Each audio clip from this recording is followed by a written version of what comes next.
ഉത്തർപ്രദേശിൽ 6 വയസ്സുകാരിയോട് കൊടും ക്രൂരത. കൂട്ടബലാത്സംഗം ചെയ്ത ശേഷം പെൺകുട്ടിയെ എറിഞ്ഞുകൊന്നു. ഉത്തർപ്രദേശിലെ ബുലന്ദ്ഷഹറിലാണ് സംഭവം. കേസിൽ 2 പേർ പിടിയിലായി. സജു തോമസ് ചേരുന്നു. സജു, കൂടുതൽ വിവരങ്ങൾ. ഉത്തർപ്രദേശിലെ ബുലന്ദ്ഷഹറിൽ കഴിഞ്ഞ വ്യാഴാഴ്ചയാണ് ഇത്തരം ഒരു സംഭവം ഉണ്ടായത്.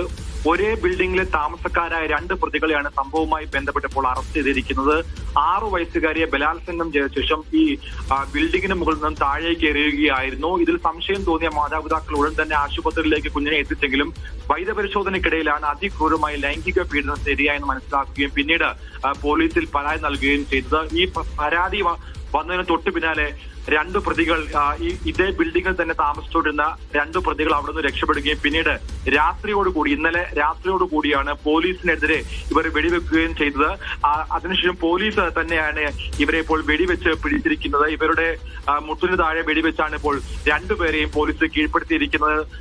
ഇതുമായി ബന്ധപ്പെട്ടുള്ള കൂടുതൽ അന്വേഷണം ഇപ്പോൾ നടക്കുകയാണ്. ഈ കൃത്യത്തിൽ മറ്റാർക്കെങ്കിലും പങ്കുണ്ടോ എന്നുള്ള കാര്യമാണ് ഇപ്പോൾ പോലീസ് പരിശോധിച്ചുകൊണ്ടിരിക്കുന്നത്. ഉത്തർപ്രദേശിലെ UPയിൽ ബുലന്ദ്ഷഹറിലാണ് ഇത്തരമൊരു സംഭവം ഉണ്ടായിരിക്കുന്നത്. സംഭവവുമായി ബന്ധപ്പെട്ട് എന്തുകൊണ്ട് സർക്കാർ നടപടികൾ വൈകുന്നുവെന്ന് ആരോപിച്ചുള്ള വലിയ പ്രതിഷേധങ്ങളും ഗ്രാമവാസികളുടെ ഭാഗത്തുനിന്നും ഉണ്ടാകുന്നുണ്ട്. ശരി സജു.